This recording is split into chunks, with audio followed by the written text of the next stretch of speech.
दोस्तों, आपका स्वागत है चैनल ब्राइट फैक्ट्स में, जहां हम आपके लिए लेकर आते हैं देश और दुनिया भर की 15 बड़ी खबरें। तो चलिए पहले देश में कोरोना के कुल मरीजों की संख्या देख लें। देश में कोरोना संक्रमितों का आंकड़ा 14,36,000 के पार हो गया है और ठीक होने वाले मरीजों की संख्या भी 9 लाख के पार हो गई है। लगातार 5 दिन से 45,000 से ज्यादा नए केसेस आ रहे हैं और पिछले 24 घंटे में 31,501 संक्रमित ठीक हुए हैं। अब चलिए बढ़ते हैं हमारी आज की ताजा खबरों की तरफ। आज आप देखने वाले हैं देश में अनलॉक 3 की तैयारी तेज, जानिए क्या 1 अगस्त से खुल जाएंगे जिम और स्कूल और सिनेमा, जानिए ये बड़ी खबर। और भारत में पबजी भी होगा बैन और इसके साथ ही ये 275 ऐप्स भी, जानिए पूरी लिस्ट जिसके फोन में पाई गई होगी सजा। साथ ही साथ जानिए चीन और भारत में किसकी सेना है ताकतवर, जानकर चौंक जाएंगे आप। आगे देखिए, अगले महीने 13 दिनों तक बैंक होने जा रहे हैं बंद, नहीं कर पाएंगे कोई भी काम। और जानिए कोरोना के ठीक होने के बाद भी अचानक से हो रही है मरीजों की मौत, अभी जान लें ये बड़ी खबर। और ये खबर आपके बहुत फायदे की है दोस्तों। एप्पल दे रहा है 1 लाख का फ्री फोन, बस आपको करना होगा ये छोटा सा काम। दोस्तों, इन सभी खबरों को विस्तार से जानने के लिए वीडियो को पूरा जरूर देखें, लेकिन उससे पहले इस वीडियो को बनाने में मुझे बहुत मेहनत लगती है और इस मेहनत के लिए आप इस वीडियो को एक छोटा सा लाइक तो कर ही सकते हैं। तो बिना देरी करे लाइक का बटन जरूर दबाएं और इसी के साथ फटाफट से ले चलते हैं आपको हमारी आज की पहली खबर की तरफ। देश में अनलॉक 3 की तैयारी तेज, क्या 1 अगस्त से खुल जाएंगे जिम और स्कूल। दोस्तों, चीनी वायरस कोरोना के संक्रमण की चेन को तोड़ने के लिए देश में 24 मार्च से जारी लॉकडाउन का आज 122वां दिन है और वहीं देश में जारी अनलॉक 2.0 का आज 26वां दिन है। आपको बता दें, पहले अनलॉक 1 में और अब अनलॉक 2 के तहत देश में शर्तों के साथ होटल, मॉल, धार्मिक स्थल समेत कई सार्वजनिक सेवाएं भी खुल चुकी हैं। जनजीवन और अर्थव्यवस्था पटरी पर लौटने लगी है, लेकिन इन सब के बीच देश में कोरोना संक्रमितों की संख्या थमने का नाम नहीं ले रही है। बताया जा रहा है कि अनलॉक 3 की गाइडलाइन बनाने की प्रक्रिया शुरू हो गई है। सूचना प्रसारण मंत्रालय ने इस संबंध में गृह मंत्रालय को एक प्रस्ताव भेजा है। खबरों के मुताबिक अनलॉक 3 में शर्तों के साथ सिनेमा हॉल के साथ जिम भी खोला जा सकता है और वहीं अभी स्कूल और मेट्रो को खोलने पर कोई विचार नहीं किया गया है। जानकारी के मुताबिक इससे पहले सूचना प्रसारण मंत्रालय और सिनेमा हॉल मालिकों के बीच कई दौर की बैठक हुई, जिसके बाद सिनेमा हॉल मालिक 50% दर्शकों के साथ सिनेमा घर शुरू करने के लिए तैयार हो गए हैं। हालांकि मंत्रालय चाहता है कि शुरुआत में 25% सीट के साथ सिनेमा हॉल खोले जाएं और नियमों का सख्ती से पालन हो। दोस्तों, आपको क्या लगता है सरकार को किस किस चीज पर छूट देनी चाहिए, हमें जरूर बताएं। और अब जानिए, भारत में अब पबजी भी होगा बैन और कुछ अन्य 275 ऐप्स भी। दोस्तों, भारत में 59 चीनी ऐप्स बैन करने के बाद अब सरकार चीन की कुछ अन्य 275 ऐप्स पर बैन करने की तैयारी कर रही है। सरकार चेक कर रही है ऐसे ऐप्स कि जो किसी भी तरह से नेशनल सिक्योरिटी और यूजर प्राइवेसी के लिए खतरा तो नहीं बन रहे हैं। सूत्रों के मुताबिक इन 275 ऐप्स में गेमिंग ऐप पबजी भी शामिल है, जो चाइना के वैल्यूएबल इंटरनेट टेंसेंट का हिस्सा है। साथ ही इसमें Xiaomi की बनाई गई जिली ऐप, ई कॉमर्स अलीबाबा और AliExpress app, Resso app और बाइट डांस की यू लाइक ऐप भी शामिल है। एक सूत्र ने बताया कि सरकार इन सभी 275 ऐप्स को या इनमें से कुछ ऐप्स को बैन कर सकती है। हालांकि अगर कोई खामी नहीं पाई जाती है तो कोई भी ऐप बैन नहीं होगा। हालांकि पबजी लवर्स के लिए यह खबर टेंशन लेकर जरूर आई है। दोस्तों, क्या पबजी बंद कर देना चाहिए? यस या नो में हमें जरूर बताएं अपना जवाब। और दोस्तों, इस चैनल पर हम आपको देश और दुनिया भर की सबसे बड़ी खबरें सबसे पहले और हर दिन बताते हैं। अगर आपको भी ये खबरें अपने मोबाइल पर हर दिन चाहिए तो इस चैनल को नीचे दिए गए इस लाल बटन को दबाकर सब्सक्राइब कर दें और साथ ही साइड में दिए गए इस घंटी के बटन को दबाकर ऑल पर क्लिक कर दें।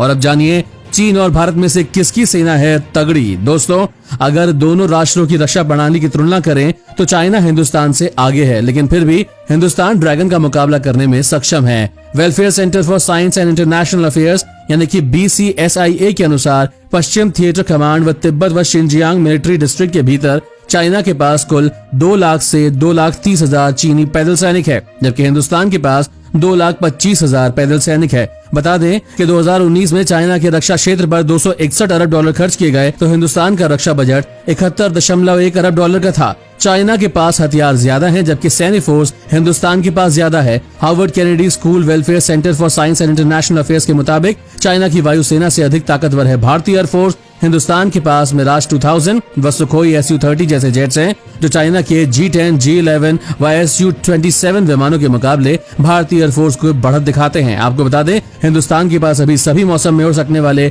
मल्टी भूमिका एयरक्राफ्ट हैं, जबकि चाइना के J-10 के पास ही ये क्षमता है। आपको बता दें, कुछ भी कहा जाए, दोनों ही सेना टक्कर की है और दोनों की तुलना करना और ये कहना कि टकराव हुआ तो कौन जीतेगा, ये बहुत मुश्किल है। इस वीडियो को देखते रहिए दोस्तों, क्योंकि आगे आने वाला है एप्पल दे रही है फ्री आईफोन, बस करना होगा ये काम। उससे पहले जानिए अगले महीने कई दिनों तक बैंक रहने वाले हैं बंद, जल्दी से निपटा लें अपना ये काम। दोस्तों, अगर आने वाले महीने में आपको बैंक में कोई भी काम है तो उसे समय पर ही निपटा लें, वरना आपको नकदी से लेकर चेक क्लियर ना होने जैसी समस्याओं से दो चार होना पड़ सकता है। इसकी वजह अगस्त में 13 दिनों तक बैंक की छुट्टी होना है। जी हाँ, 13 दिनों तक बैंक बंद रहेंगे, इससे आपका काम प्रभावित हो सकता है। बैंक बंद होने की वजह त्योहारों से लेकर कई अन्य छुट्टियां होना है। वहीं इन छुट्टियों की शुरुआत महीने के पहले दिन से शुरू हो जाएगी। इसमें 1 अगस्त को बकरीद से, 2 को रविवार और फिर 3 अगस्त को रक्षाबंधन त्योहार होने के कारण लगातार 3 दिनों तक बैंक का अवकाश रहेगा। ऐसे में अगर आपको बैंक से जुड़ा कोई काम है तो इन छुट्टियों से पहले ही निपटा लें, क्योंकि लगातार हर अगले दिन बैंक की छुट्टी होने के कारण आपका काम हर दिन टाल दिया जाएगा और आपको इससे परेशानी आ सकती है। दोस्तों, आप जानिए कोरोना से ठीक होने के बाद अचानक से हो रही है मरीजों की मौत। जानिए ऐसा क्यों। गुजरात में कुछ ऐसे मामले सामने आए हैं जिनमें इलाज से पूरी तरह ठीक होने के बाद मरीजों को अस्पताल से छुट्टी दे दी गई थी, लेकिन बाद में उनकी मौत हो गई। हाल ही में ऐसी ही एक मामला सूरत के सामने आया है, जिसमें सूरत म्युनिसिपल कॉर्पोरेशन द्वारा संचालित समीर अस्पताल में इलाज के बाद एक 70 वर्षीय महिला को छुट्टी दे दी गई थी। उसकी कोरोना जांच की रिपोर्ट भी नेगेटिव आ चुकी थी, लेकिन घर पहुंचने से पहले ही उसकी मौत हो गई। इस घटना से मृतक का परिवार सदमे में है। डॉक्टर भी इस महिला की मौत से हैरान है। गुजरात सरकार द्वारा कोरोना से निपटने के लिए बनाई गई एक्सपर्ट डॉक्टर्स की टास्क फोर्स के सदस्य और पद्मश्री डॉक्टर तेजस पटेल का कहना है कि कोरोना की वजह से फेफड़ों में ब्लड क्लॉट होता है, जिसका असर इंसान के शरीर पर लंबे वक्त तक रहता है। इस क्लॉटिंग का असर कोरोना मरीज पर ठीक होने के 1 दिन से लेकर 45 दिनों तक रहता है। जिन मरीजों पर कोरोना का असर ज्यादा होता है उनको ब्लड थिनर का इंजेक्शन दिया जाता है, ताकि मरीज हार्ट अटैक, ब्रेन स्ट्रोक से बचे रहे। आप बता दें, गुजरात में कोरोना से ठीक होने के बाद जिन मामलों में मरीजों की मौत हुई है उनमें प्रमुख वजह दिल का दौरा और ब्रेन स्ट्रोक ही है। और अब जानिए एप्पल दे रही है फ्री आईफोन, बस करना होगा ये काम। जी हाँ दोस्तों, एप्पल आईफोन जीतने का एक शानदार मौका दे रही है आपको। दिग्गज टेक कंपनी एप्पल हैकर्स को अपना आईफोन हैक करने के लिए आमंत्रित कर रही है, और इतना ही नहीं, इसके लिए कंपनी फ्री आईफोन भी दे रही है। दरअसल company Apple security research device programme लेकर आई है। इसके तहत कंपनी वाइट या कहें एथिकल हैकर्स को एक मॉडिफाइड आईफोन देगी। प्रोग्राम के तहत हैकर्स को एप्पल iOS ऑपरेटिंग सिस्टम में कोई कमी खोजनी होगी। एप्पल ने बताया कि सिक्योरिटी के प्रति एप्पल की प्रतिबद्धता के कारण ही इस प्रोग्राम को तैयार किया गया है। इससे iOS यूजर्स की सिक्योरिटी बेहतर करने, आईफोन में अधिक रिसर्चर्स लाने और पहले से ही iOS सिक्योरिटी पर काम करने वालों की कार्यक्षमता में सुधार करने में मदद मिलेगी। कंपनी ने बताया कि हैकर्स को खास तौर पर सिक्योरिटी रिसर्च के लिए तैयार किए गए आईफोन दिए जाएंगे। ये special iPhone pre jailbroken होंगे, यानी इनमें किसी भी प्रकार का सॉफ्टवेयर या टूल इस्तेमाल किया जा सकेगा। आगे देखेंगे दोस्तों, सरकारी नौकरी पाने का सुनहरा मौका, इतने पदों पर है वैकेंसी, जल्दी करें आवेदन। और उससे पहले जानिए बच्चों के लिए ही बेच दी गाय, गरीब परिवार को ऑनलाइन क्लास की मार। जी हाँ दोस्तों, देश में कोरोना के बढ़ते प्रकोप के चलते स्कूल और कॉलेजेस बंद है, जिसके चलते स्टूडेंट्स को ऑनलाइन क्लासेस दी जा रही है। और ऐसे में ऑनलाइन क्लास के लिए सभी के पास स्मार्टफोन होना बेहद जरूरी है। लेकिन देश में बेरोजगारी इतनी बढ़ गई है कि लोगों के पास खाने को पैसे नहीं है। इस बीच हिमाचल प्रदेश से एक हैरान कर देने वाला मामला सामने आया है। हिमाचल में एक गरीब परिवार को स्मार्टफोन खरीदने के लिए अपनी आय की स्रोत गाय बेचनी पड़ी। यही नहीं, गाय महज 6,000 रुपए में बिकी है। दरअसल अनुसूचित जाति के व्यक्ति कुलदीप कुमार को अपने बच्चों की ऑनलाइन पढ़ाई के लिए स्मार्टफोन खरीदना जरूरी था, और जैसा कि राज्य भर के स्कूलों में महामारी के मद्देनजर ऑनलाइन कक्षाएं शुरू की है, ऐसे में उनके पास स्मार्टफोन और इंटरनेट ना होने से बच्चे पढ़ नहीं सकते थे। इसी के चलते उन्होंने अपनी गाय महज 6,000 रुपए में बेच दी। और अब जानिए दोस्तों, देश के इस राज्य में भारी बारिश के संकेत, बाढ़ का है खतरा। दोस्तों, हिमाचल में रुक रुक कर बारिश का दौर जारी है। बारिश और भूस्खलन के चलते कई मार्गों पर मलबा हटाना चुनौती बना हुआ है। राज्य मौसम विज्ञान केंद्र के निदेशक विक्रम सिंह ने बताया कि सोमवार को कुमाऊं के नैनीताल, चंपावत और उधम सिंह नगर जिलों में भारी बारिश हो सकती है। इसके अलावा आकाशीय बिजली गिरने की भी आशंका है। और वहीं मंगलवार को पिथौरागढ़, नैनीताल, बागेश्वर, चंपावत और उधम सिंह नगर के साथ ही पौड़ी जिले में भी तेज बारिश होने के आसार है। और अब जानिए सरकारी नौकरी का सुनहरा मौका, इतने पदों पर वैकेंसी, जल्दी करें आवेदन। दोस्तों, सरकारी नौकरी की ख्वाहिश रखने वालों के लिए एक और सुनहरा मौका सामने आया है। कुछ समय पहले ही भारत की संसद और लोकसभा ने नौकरी के लिए विज्ञापन निकाला था, जिसके अनुसार लोकसभा में कुल 47 पदों के लिए भर्तियां होने जा रही है, जहां ट्रांसलेटर के पद रिक्त हैं। इच्छुक अभ्यर्थी 28 जुलाई 2020 तक आवेदन कर दे। आवेदन पत्र भरने के बाद आवश्यक दस्तावेजों के साथ आवेदन पत्र को स्कैन करें और ईमेल इस पते पर यानी कि recruitment-lss@sansad यानी संसद.nic.in पर भेज दें। और अब जानिए देश में पहली बार आए करीब 50,000 नए केस अमेरिका और ब्राजील तक को पीछे छोड़ा। जी हाँ दोस्तों, कोरोना संक्रमितों की संख्या के हिसाब से भारत दुनिया का तीसरा सबसे प्रभावित देश है। अमेरिका और ब्राजील के बाद कोरोना महामारी से सबसे ज्यादा प्रभावित भारत है। लेकिन अगर प्रति 10 लाख आबादी पर संक्रमित मामलों और मृत्यु दर की बात करें तो अन्य देशों की तुलना में भारत की स्थिति बहुत बेहतर है। भारत से अधिक मामले अमेरिका में 43,71,276 और ब्राजील में 24,19,901 है और देश में कोरोना मामले बढ़ने की रफ्तार भी दुनिया में दूसरे नंबर पर बनी हुई है। आंकड़ों के मुताबिक देश में इस वक्त करीब 5 लाख कोरोना के एक्टिव केसेस हैं। सबसे ज्यादा एक्टिव केस महाराष्ट्र में हैं। महाराष्ट्र में 1,40,000 से ज्यादा संक्रमितों को अस्पताल में इलाज चल रहा है। इसके बाद दूसरे नंबर पर तमिलनाडु, तीसरे नंबर पर दिल्ली, चौथे नंबर पर गुजरात और पांचवें पर पश्चिम बंगाल है। इन पांचों राज्यों में सबसे ज्यादा एक्टिव केसेस हैं। एक्टिव केस मामले में दुनिया में भारत का तीसरा स्थान है, यानी कि भारत ऐसा तीसरा देश है जहां फिलहाल सबसे ज्यादा संक्रमितों का अस्पताल में इलाज चल रहा है।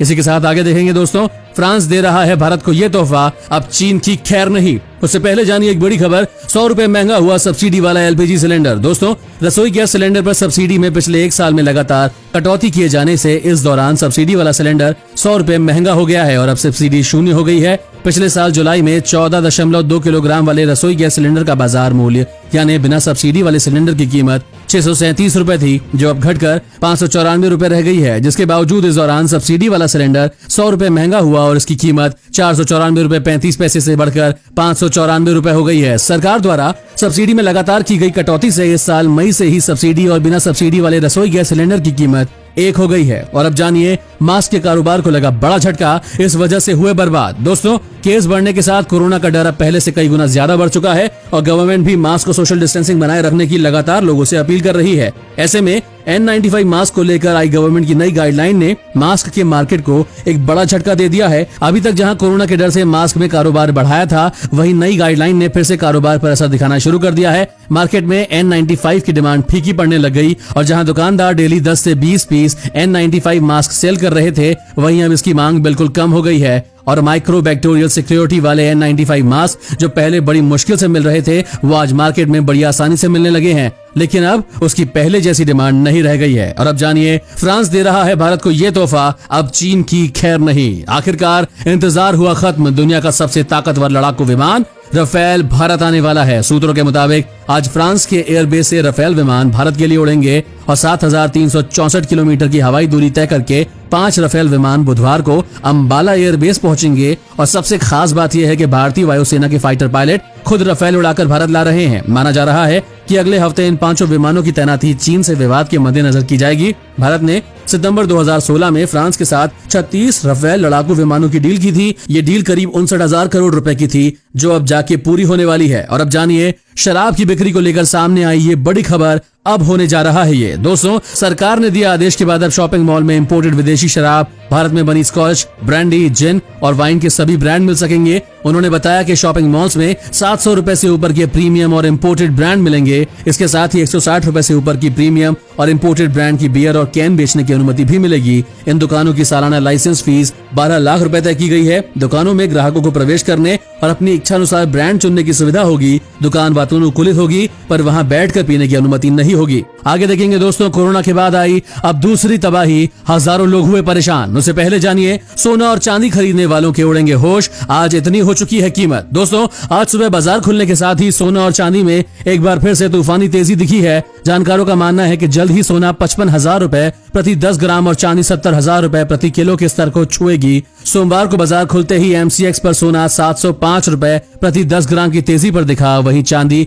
63,500 रुपए प्रति किलो के ऊपर के स्तर पर खुली। MCX पर 2,448 रुपए प्रति किलो की तेजी पर खुलने के बाद चांदी में तेजी 3,564 रुपए प्रति किलो के स्तर पर पहुंच गई और फिलहाल MCX में चांदी में 64,787 रुपए प्रति किलो के स्तर पर ट्रेडिंग हो रही है। इस तरह से बाजार खुलते ही सोने में भी तेजी बढ़ी और सोने में करीब 800 रुपए की तेजी के साथ 51,813 रुपए प्रति 10 ग्राम के स्तर पर ट्रेडिंग हो रही है।